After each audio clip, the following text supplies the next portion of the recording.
জুনায়েদ বাগদাদি কইতাছে দাঁড়ায় সেরা কথাটা খেয়াল আছে নি? হের ভাই ছায়া খালি যে বেটা 120টা ডিম বলে নাস্তা করে। ডাক্তারের থিওরি মতে একটা মানুষ, ডাক্তারি থিওরি মতে বৎসরে একটা মানুষ 120টা ডিম খাইতে পারে। এর বেশি খাইলেও সমস্যা, কম খাইলেও সমস্যা। কম খাইলে অন্য জিনিস খাইবেন, সমস্যা নাই। বেশি খাইলে সমস্যা হতে পারে। 120টা ডিম অর্থাৎ 3 দিনে একটা ডিম খাইতে পারে। প্রত্যেক দিন ডিম খাবেন না, এর থেকে রোগ সৃষ্টি হতে পারে। ডাক্তারের থিওরি 3 দিনে একটা ডিম। এমন 120টা ডিম যে বেলা একা শহরে নাস্তার লগে খা, এই বেলাটা বাঘ মারবে না? দাঁড়াইয়া গেছে গা, দাঁড়াইয়া হের ফাইসা হের জুনাইদের এক শূন্য তরবারি ওরা বয়ে গেছে গা। হ্যাঁ বইল কি লেখা 1800 খ্রিস্টানের মাইজে একজন মুসলমান আখিরি নবীর উম্মত। হ্যাঁ বইল কি লেখা হ্যাঁ খারই তো কহারে দেখি আমি। তার বন্ধু টানতাছে, দোস্ত বউ বউ বসো বৈশা যাও। কনা হেরে দেহুম বয় না। ফাদ্রি কয় আপনার নাম কি? আমার নাম জুনাইদ। আপনার পরিচয়? আমি আখিরি নবীর উম্মত। আজকে আজকে আজকে আলোচনা আপনার সাথে হবে। জুনাইদ আমার সাথে কথা কন। হেরা বুঝে না, হেরা বুঝে না, আমার সাথে কথা কন। কি কথা বলবো? আপনি আখিরি নবীর উম্মত? কাহা আপনার সাথে আমার কথা। আপনাকে আমি 2টা প্রশ্ন করব। কি?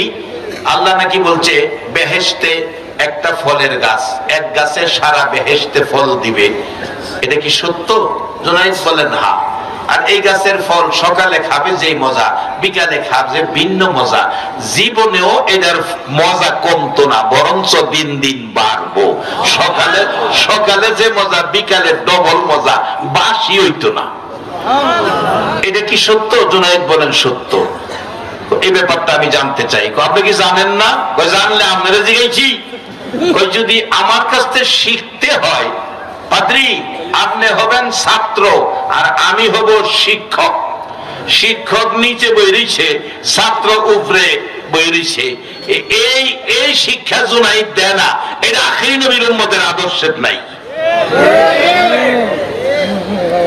আজকে সে কোরআন সুন্নাহর ছায়া তলে আমরা নাই বিদায় মাঝে মাঝে পত্রিকার মধ্যে পাই ছাত্রর হাতে শিক্ষক নাজেহাল, ছাত্রর হাতে শিক্ষক নাজেহাল।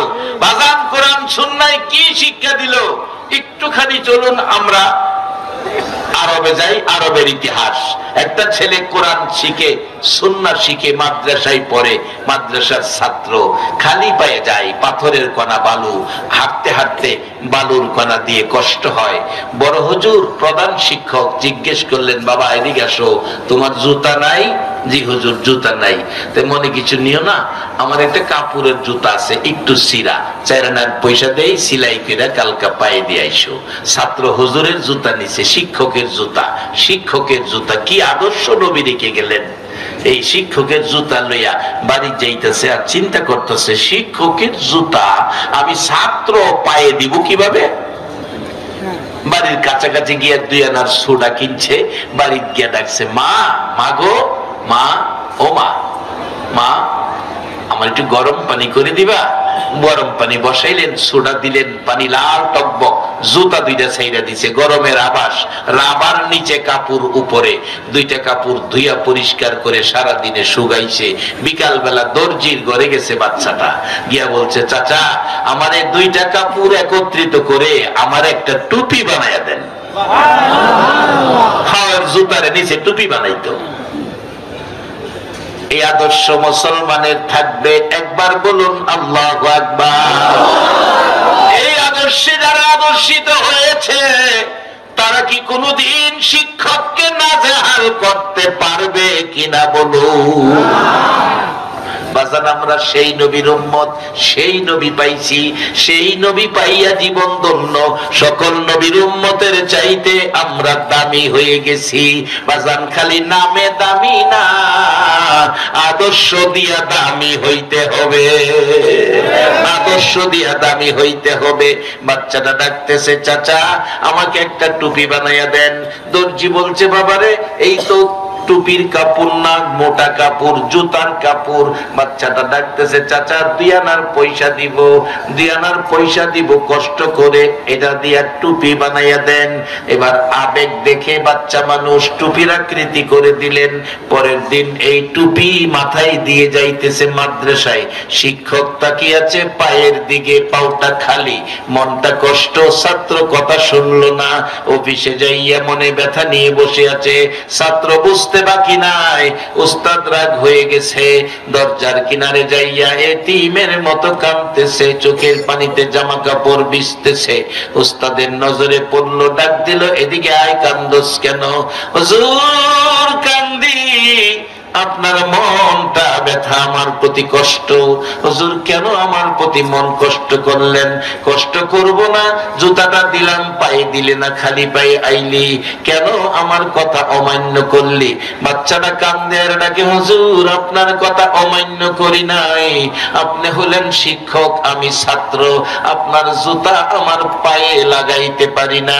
হুজুর আপনার কথা অমান্য করি নাই গো, পায়ের দিকে না তাকাইয়া আমার মাথার দিকে তাকাইয়া দেখুন, আপনার পায়ের জুতা আমি ছাত্রের মাথার টুপি হয়ে গেছে।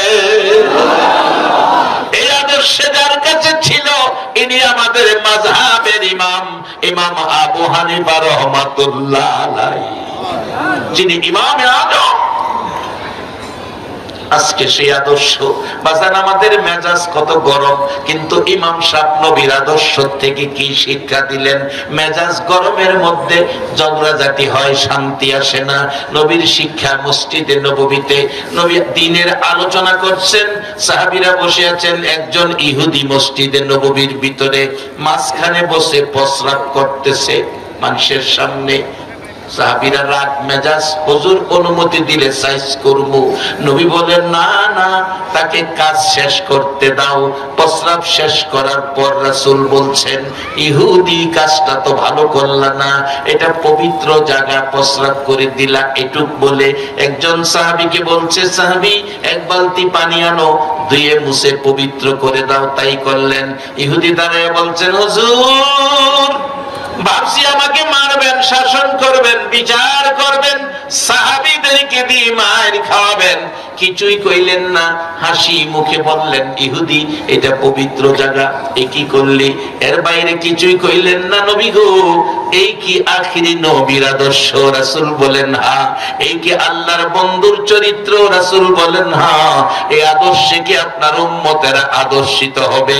রাসূল বলেন, হ্যাঁ। তাহলে আর দেরি নয় গো নবী, এখন আমার কালিমা পড়াইয়া মুসলমান বানাইয়া দেন।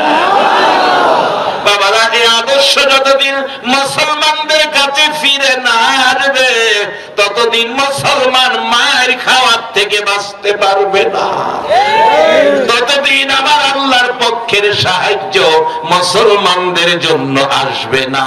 আসুন বাবা, আমি মূল আলোচনার দিকে যাচ্ছি। বলতেছিলাম, আমার নবী নিজেও রাগ করে নাই, রাগ করা সাহাবীদেরকে শিক্ষা দেয় নাই। নবী একেবারে নম্র ভদ্র ভালোবাসা দিয়ে সমস্ত পৃথিবী জয় করেছে, বিশ্ব জুড়ে ইসলামের আলো ছড়িয়ে দিয়েছে। আমরা সেই নবীর উম্মত। বাজান যাই না, ওদিকে লম্বা হয়ে যাচ্ছে। আমার নবীর আদর্শ নিয়ে আজকে আমাদের চলতে হবে। বাজান, শিক্ষককে কোনোদিন নাজেহাল করা যাবে না, শিক্ষকের মর্যাদা ছাত্র হইয়া দিতে হবে। আসুন, খ্রিস্টান লোকটা বলছে, পাদ্রী আমি তো জানি না, আমাকে জানাইয়া দেন। তাহলে আপনি ছাত্র, আমি জুনাইদ শিক্ষক। ছাত্র চেয়ারে বসে থাকবে, শিক্ষক দাঁড়িয়ে থাকবে, এই শিক্ষা আখিরি নবীর উম্মতের নাই। সাথে সাথে পাদ্রী চেয়ার থেকে নাইমার নিচে গিয়া বইছে, জুনাইদ আইসা চেয়ারে বইছে। আল্লাহ কয়, এইবার ঠিক আছে, কারণ আমি ইজ্জত দিছি, আমি ইজ্জতের আসরে বসে দিলাম। আমি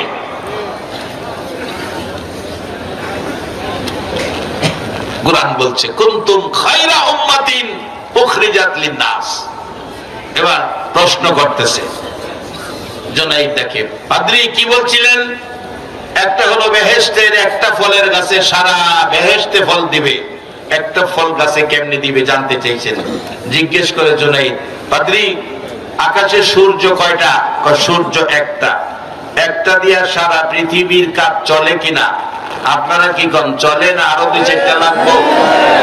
না আরো 1-2টা লাগবো? আইতেছে আর 1-2টা লাগতো, একটাই তো বাপটা হন লাগে। পাদ্রী কয় হ্যাঁ একটা দিয়া তো চলে। তো দুনিয়ায় যদি একটা দিয়া আল্লাহ সারা পৃথিবী এক সূর্য দিয়া চালাইতারে, হে আল্লাহ কি এক ফলের গাছ দা সারা বেহেশত চালাইতারে না? পাদ্রী কয় জুনাইদ যুক্তিসঙ্গত উত্তর, সঠিক পাইলাম, বুঝা পাইছি।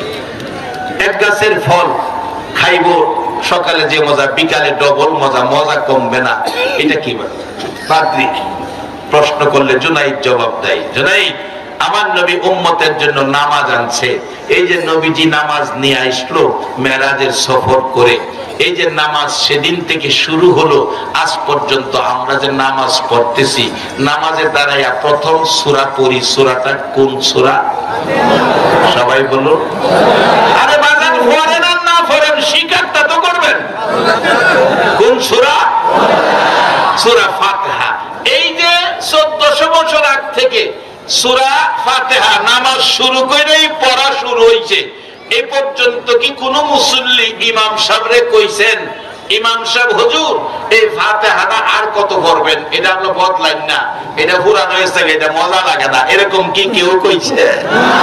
জুনাইদ বলছেন, এ পাদ্রী সূরা ফাতিহা নামাজে আজকে শত বছর যাবত চলছে, এটার মজা যেমন কমে না, বেহেশতি ফলের গাছের ফলের মজাও কমে না। পাদ্রী কয় জুনাইদ যুক্তিসঙ্গত উত্তর।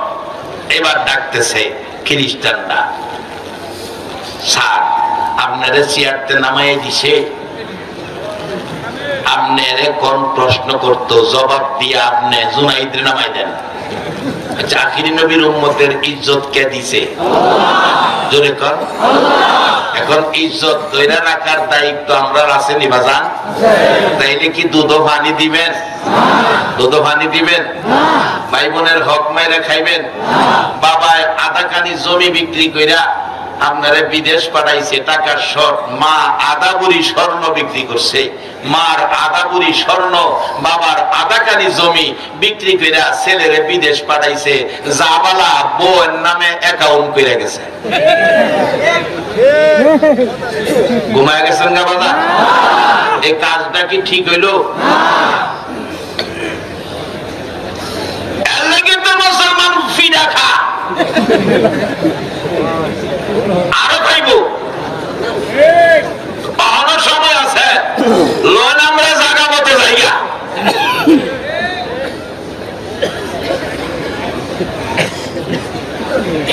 বল হুজুর বাবাই জমি বেচা পাঠাইছে, মার অলংকার বেচা পাঠাইছে, বোন নামে অ্যাকাউন্ট, আপনি কেমনে জানেন? এমন কইতা রে কই না আছে কালা দোহানো কি মৌলবীর জানে? মৌলবী কেমনে জানে? বাজান আমি জানি না কইতাছি, আইতাছি সামনে, আর 15 মিনিট গেলে কষ্ট হইতো না তো? একবার বলুন আল্লাহু আকবার।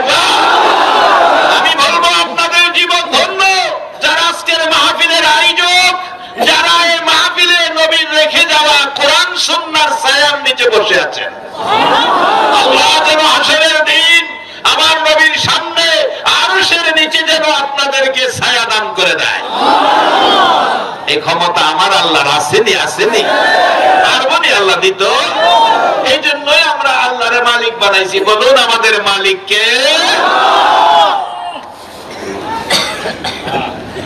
আল্লাহরে মালিক বানান বড় লাভজনক ব্যাপার। জুনাইদরে কইতেছে, পাদ্রী তার বক্তারা কইতেছে, পাদ্রী জুনাইদরে প্রশ্ন করেন, আপনার প্রশ্নের জবাব জুনাইদ দিয়াছি আরো বেশি, আপনি প্রশ্ন করেন জুনাইদরে, জুনাইদের প্রশ্নের জবাব, জুনাইদ কোক প্রশ্ন আপনারে, আপনি জবাব দিয়া জুনাইদরে নামায়া আপনি সিয়ারে বেজেন গিয়া। আল্লাহ কয় বইতো হ্যাঁ নিচে নামাইছি, আখিরি নবীর উম্মতের উপরে কেউ যেতে পারবে না, তবে বাজান দুধ ও পানি দিয়েন না। আর একটা লোক আছে উস্তাদের চাউল কিনতে গেছি 1 মণ কেজি না তখন মণ 1 মণ চাউল। বাচ্চা হইল ছোট বাচ্চা, আমি দেখতেছি একজখানাত করি 250 চাউল 1 মণের মধ্যে কম দিতেছে। দিছে বস্তা বাইন্দা রিক্সা তুলো এমন টাইম কইতেছে বেচা চাইল পেলাম 250 কম দিচ্ছেন, তবে এটা হুজুরে খাই লাগবো, যেটা কম দিচ্ছেন এটা পেলাম রইলো, আখেরাতে দেউন লাগবো। হ্যাঁ বাত্তি কথা কসবে না। আমি কিনা বাত্তি না, চাউল কম দিচ্ছেন, আমাদের উপকার করছি, আপনারা জানাই গেছি। আরে জনগণ না কয় কি হয়েছে, আমি 250 চাইল কম দিয়ে মাইপা দিছি। হেবেটা করে হান হেমেরা হান, এই তুমি কম দিচ্ছ কনা এই বেচারা কইতাছে। আরেকজন মধ্যস্থতাকারী আইনা আবার চাউলটা ডাইলে মাপছে 250 কম, মাত্র আসরের নামাজটা পড়াইছে, মাথার টুপি আছে। লোকে কয় মিয়া আপনি নামাজ পড়াইছেন, টুপি মাথার মধ্যে, এই চাউলটা কম দিলেন, টুপিটা লাগায় নামাজটা পড়া, এই টুপিটা মাথার চাউলটা কম দেওয়া কাজটা কি ভালো হইলো? চাউল দোকানদার কয় এটা নামাজের টুপি না, পকেটে টুপি বাইর করে কয় এটা নামাজ পড়ি আর এটা দিয়া চাউলের ব্যবসা করি।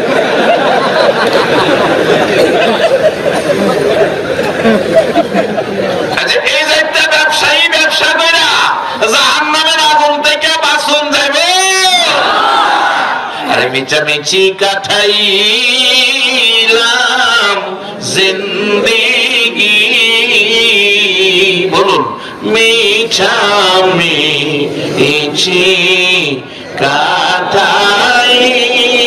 কাটাইলাম জিন্দেগি, চোখে দেখা হারাইলাম বন্দেগি, হাইরে চোখে দেখা হারাইলাম বন্দেগি। কার বাবা রে কার বাবা কারবা কি কার বাবা আরে কারবা কারবা অন্ধকার কবরে হবে বসতি, হাইরে অন্ধকার কবরে হবে এই দুনিয়া মুসাফির খানা জানো না, এই দুনিয়া মুসাফির খানা জানো, কত মানুষ আইল গেল রইল না, হাইরে কত মানুষ আইল গেল রইল না। আমরা মুসলমান, আমরা দ্বারা কোনো অন্যায় কাজ হতে পারে না, কারণ মুসলমান ইসলাম ধর্মের ব্যক্তিত্ব। আমরা সকল ধর্মের সেরা ধর্মটার নাম কি? ইসলাম। সকল নবীর শ্রেষ্ঠ উম্মত যে নবীর উম্মত, সেই নবীর উম্মত আমরা। আমাদের দ্বারা নিকৃষ্ট কোনো কাজ হতে পারে না। আসেন শেষ দিকে যাইতেছি। জুনাইদ কয় প্রশ্ন করবেন, করেন। আচ্ছা প্রশ্ন আছে আরো? কয় না। খ্রিস্টানরা কয় স্যার আপনি প্রশ্ন করেন, আমরা পাদ্রীদের জবাব দিয়ে আপনার নিচে নামাই দেব। জুনাইদকে পাদ্রী প্রশ্ন করেন না, আমার প্রশ্ন করবো? কহ আপনি প্রশ্ন করেন, আমার প্রশ্নের জবাব দিয়ে আপনি চেয়ারও বসেন, আমি আপনার প্রশ্নের জবাব দিয়ে চেয়ারও বমু। জুনাইদ কয় আপনি দুইটা প্রশ্ন করছেন জান্নাত থেকে, বোঝা গেল জান্নাতের হিসাব কিতাব আপনি ভালো জানেন। বলুন তো জান্নাতের গেটে কার নাম লেখা? জান্নাতের দরজার চৌকাটে, জানালার চৌকাটে কার নাম লেখা? জান্নাতের গাছের পাতায় পাতায় কার নাম লেখা? পাদ্রি খালি চোখ গুড়া, হ্যাঁ দেখলেন কইতো। জুনাইদ চাপ দিলেন, বলেন কিছুক্ষণ চোখ ঘুরাইয়া খ্রিস্টানরা কোয়েলান কোয়েলান কোয়েলাম কেমনে দেখলেন কোথা? জুনাইদ ডাকে আল্লাহ, এটা ডাক দেন আল্লাহ, আরেকটা ডাক দেন আল্লাহ। আল্লাহরে ডাকলে আল্লাহ খুশি না বেজার? ও যুবক, আবারে একটাবার যদি তরুণ একটাবার যদি মহব্বতে অন্তর থেকে আল্লাহ হয়ে ডাকটা মারো, এক ডাকের জবাব আমার আল্লাহ 70 বার দিয়া থাকে। বাজার আর বাজে গল্প গুজবে না গিয়া সুযোগ পাইলে আল্লাহরে ডাকো, একদিন তোমার নাম অলির খাতায় উঠে যাবে।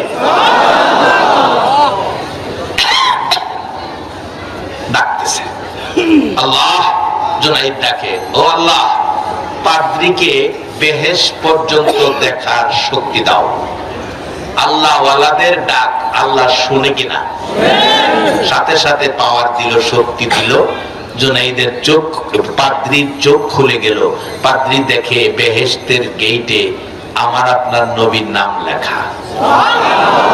চৌকাটে, জানালা দরজার চৌকাটে, বেহেশতের ফলের গাছের পাতায় পাতায়, ফিলারের গোড়ায় গোড়ায় এক সাইডে আল্লাহ আর এক সাইডে মুহাম্মদ লেখা। এবার ডাকতেছে জুনাইদ, বেহেশতের গেটে দরজা জানালা চৌকাটে দেখি মুহাম্মাদুর রাসূলুল্লাহর নাম লেখা। পাদ্রী বলেন জুনাইদ আর খ্রিস্টান থাকতে রাজি না, এখন কালিমা পড়াইয়া আখিরি নবীর উম্মত বানাইয়া দা। আখিরি নবীর উম্মত হইয়া গেলেন পাদ্রী। 1800 খ্রিস্টান বলে পাদ্রী আপনি যেই দিকে আমরাও সেই দিকে। বাজার আদর্শ দেখে, কার্যকলাপ দেখে বিধর্মীরা কালিমা পড়বে, এটা হলো মুসলিম জীবন। আসুন সেই মুসলিম জীবন করি, মুসলিম জীবন গঠন করি। বাজান বিবির নামে অ্যাকাউন্ট করে বিদেশ চলে গেলেন, বাবা জমি বিক্রি করে টাকা দিল, মা অলংকার বিক্রি করে টাকা দিল, বিবির নামে অ্যাকাউন্ট করে গেলে বলুন মা বাবার মনে ব্যথা দুঃখ কষ্ট আছে কিনা? বলবেন হুজুর আপনি কেমনে জানেন? বাজার ভৈরব ইসলামী ব্যাংকে গেলাম, ক্যালেন্ডার নাকি আনবার লাগিয়া ম্যানেজার সাহেব পরিচিত, যাওয়ার পরে দেখি মহিলারা লেগিয়া ভিতরে ঢুকতারি না। কোন রকম ধাক্কাইয়া গিয়া ম্যানেজারের রুমে বসলাম। স্যার কি ব্যাপার স্যার, কি শুরু করছেন? আপনার কি আজকে অনুষ্ঠান আছে? কেন, কি মহিলা দিবস নাকি? কই কেন? এত মহিলা ব্যাংকে জায়গা নাই। হুজুর খবর রাখেন না, আজকাল বিদেশি টাকা যায় সব মহিলাদের নামে, অ্যাকাউন্ট যা আছে সব মহিলাদের নামে। বলবেন হুজুর শুধু এটাই না, আরো বাস্তবে আসুন। ডিসেম্বর মাসের প্রথম দিকে বাজান, এই ডিসেম্বরের প্রথম দিকে মাহফিলে যাচ্ছি নারায়ণগঞ্জ, টেলিফোন আসছে সন্ধ্যা 7টার দিকে, রিসিভ করলাম। বলছে হুজুর আমি ইটালির থেকে বলছি, ইটালির থেকে বলছি। কি ব্যাপার? হুজুর আপনার ওয়াজ বাস্তব, ইটালিবাসী আপনাকে নিয়ে আজকে আলোচনা করছি। কি আলোচনা? হুজুর বরগুনা বাড়ি, বরিশাল বরগুনা বাড়ি, একটা ছেলে আমাদের সাথে ইটালি থাকে, অসুস্থ হলো, তাকে ডাক্তারের কাছে নিয়ে গেলাম হসপিটালে।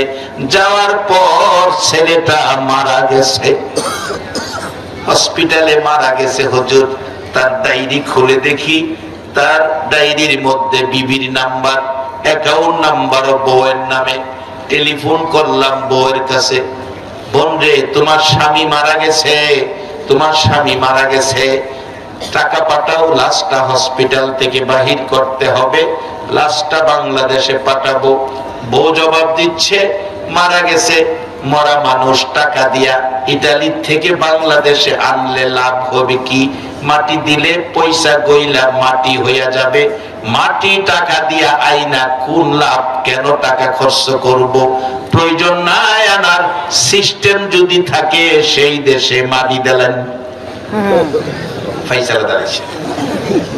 হুজুর বিশ্বাস করবেন না আর না করবেন, ডায়েরির মধ্যে দেখি ভাই বোনের নাম্বার, টেলিফোন করেছি ভাই বোনদের কাছে, ভাই বোন গড়াগড়ি করে কাঁদতেছে, এরে আমার ভাইয়ের বন্ধুরা, ইতালি থেকে আমার ভাইয়ের লাশটা দেশে পাঠাইয়া দাও, লাশটা দেশে পাঠাইয়া দাও। আমার ভাইয়ের জীবনের শেষ দেখা দেখা দেই, মরা ভাইকে আমরা জীবনের শেষ দেখা দেখব। অবশেষে বললাম টাকার প্রয়োজন, টাকা দরকার। বলতেছে টাকা তো আমাদেরকে দেয় নাই, তার বউয়ের নামে অ্যাকাউন্ট, সব টাকা বউয়ের নামে আসে, উত্তরা বাড়ি করে বউ উত্তরা থাকে, আমরা গরিব মানুষ, আমরা টাকা পাই না। হুজুর তারপরে মার নাম্বার পায়, মার কাছে টেলিফোন করলাম।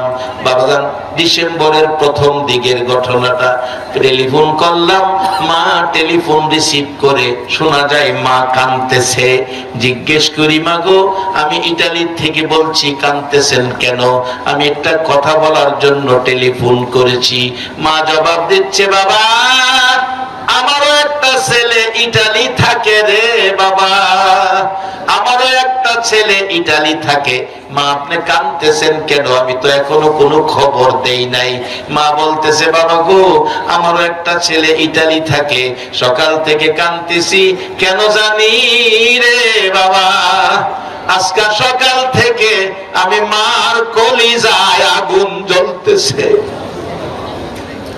কেন জানি আমি মার কলিজায় আজকে সকাল থেকে আগুন জ্বলতেছে, বুঝতে পারতেছি না কি হলো। বাসান যারা মারে কষ্ট দিবা, মারে ব্যথা দিবা, দুঃখ দিবা, বাসান গো জাহান্নামের আগুন থেকে বাঁচার উপায় নাই। কেমনে বাঁচবেন রে বাবা?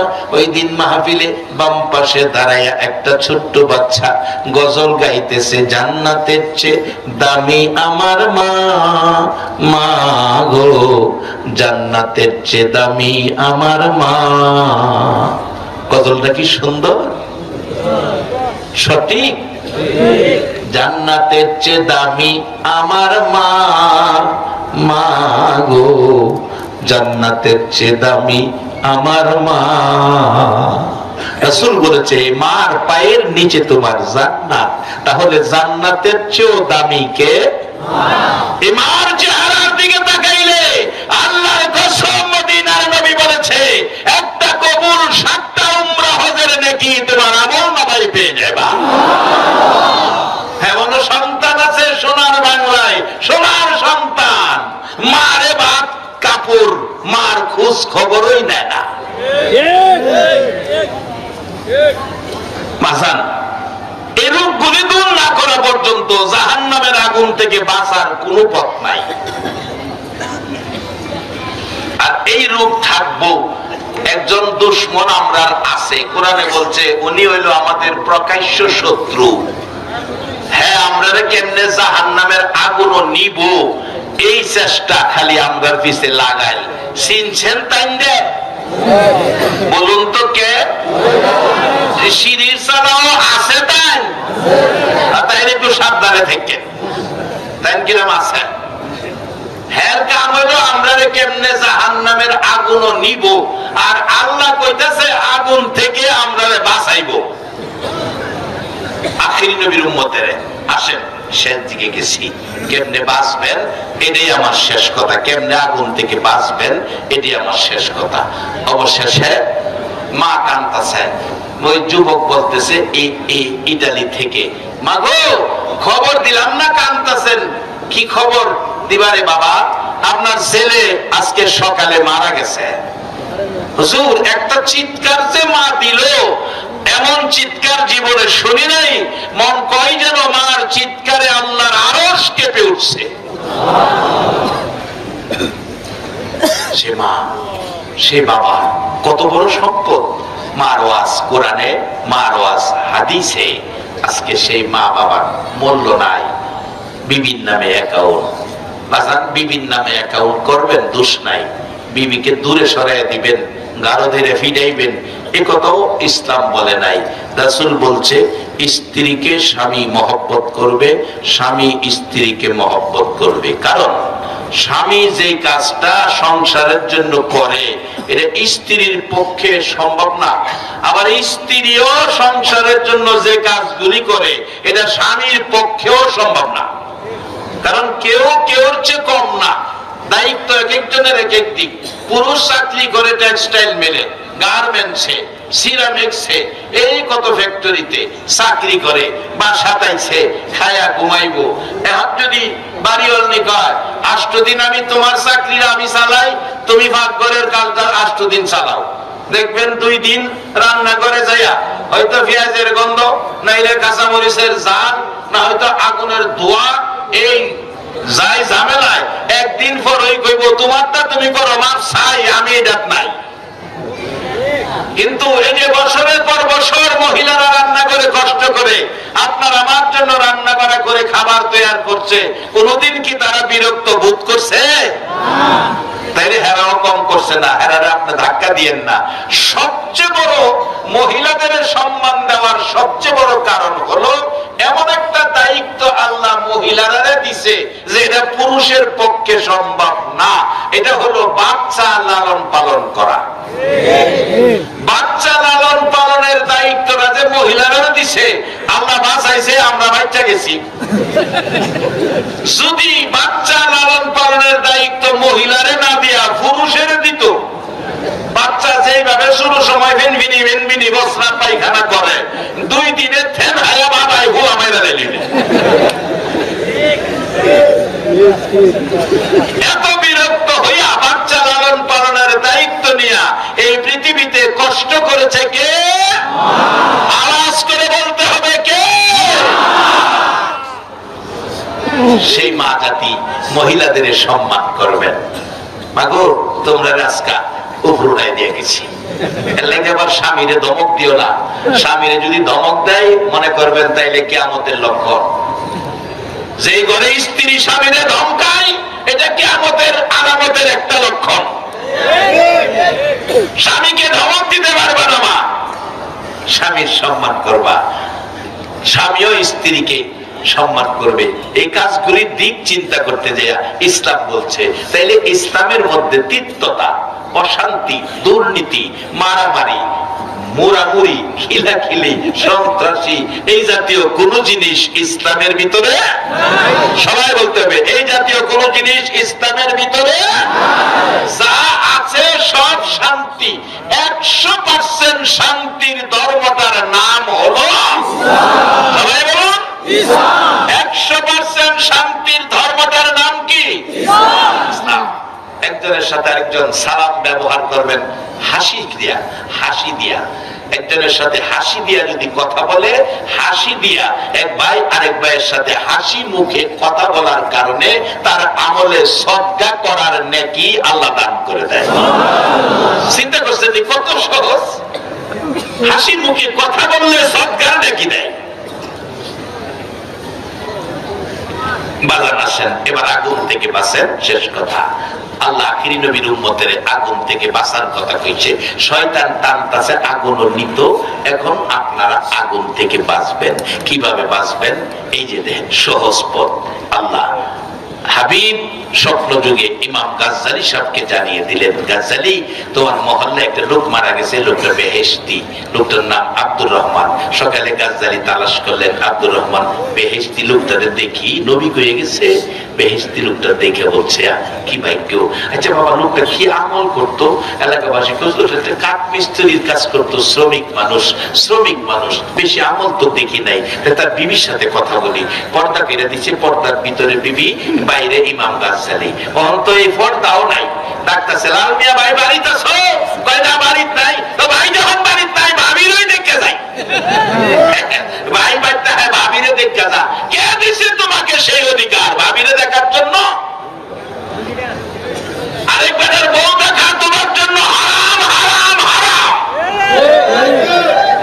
দিলে দিবেন, না দিলে নাই, ফেস ভেঙে যান। এই রোগে মুসলমান ধ্বংসের পথে যাচ্ছে।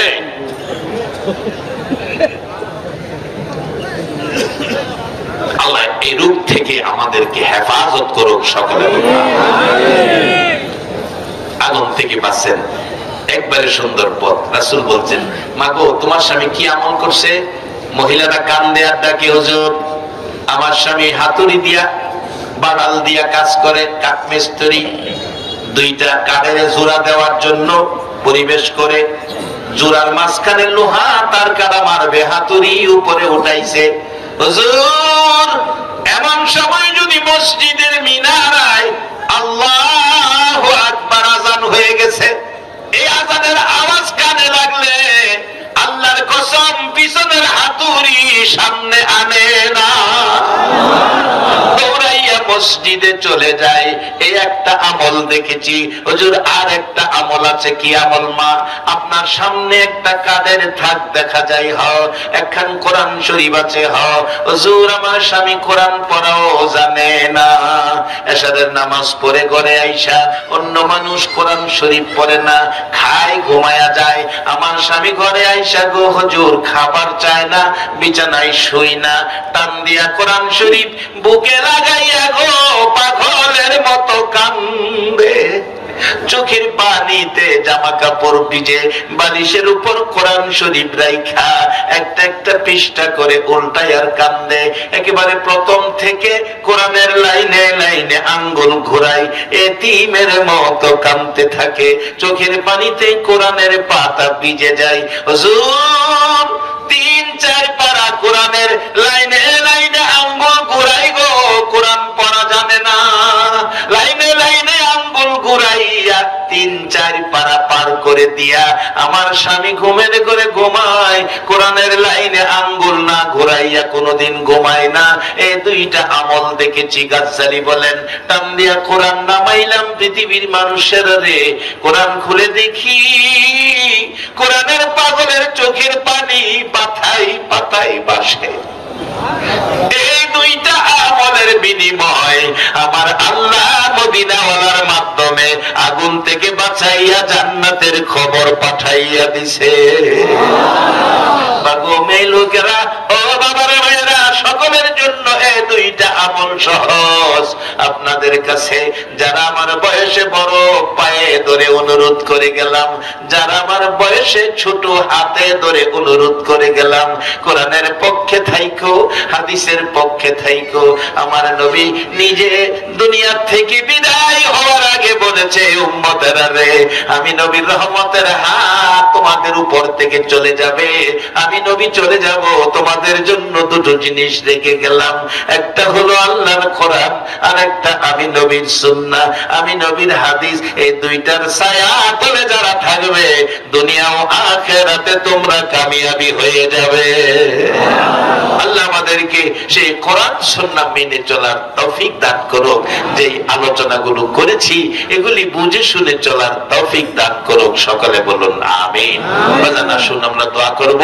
দোয়ার আগে আপনাদের কাছে একটু দোয়া চাইছেন। আজকের কমিটি মসজিদের কাজ শুরু করবে, আল্লাহ যেন মসজিদটা যাকে পছন্দ করেন ওই রকম ব্যক্তি দ্বারা মসজিদের কাজটা যেন আল্লাহ সম্পূর্ণ করেন, এই দোয়াটা চাইছে।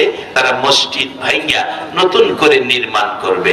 আমরা দোয়া করব আল্লাহ যেন এমন কিছু ব্যক্তি এলাকায় যেন আল্লাহ কবুল করে নেয়, যাদের সহযোগিতায়, যাদের দ্বারা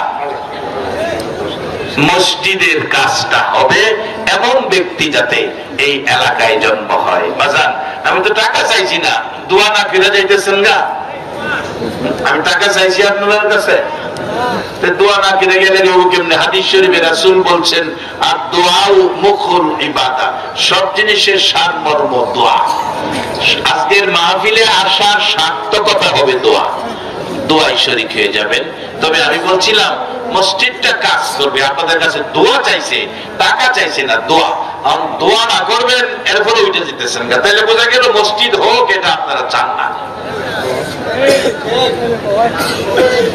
যাই হোক, এখন দোয়া হবে। দোয়ার আগে আমার ব্যক্তিগত ভাবে আল্লাহ কাকে পছন্দ করছে এমন কয়েকজন মানুষ শুধু আমি দেখবো, সকলকে বিরক্ত করব না। যে আমি এখানে একজন মানুষ চাই মসজিদটা শুরু করবে নতুন করে ভাঙ্গিয়া নতুন কাজ করবে, এমন একজন মানুষ কোন মা পেটে রাখছে, এই ব্যক্তিটা কে হবে? হুজুর আমি এই মসজিদের জন্য 20,000 টাকা, প্রথম নামটা আমার লেখেন, আমি 20,000 টাকা দিব। এই একটা মানুষ দেখি।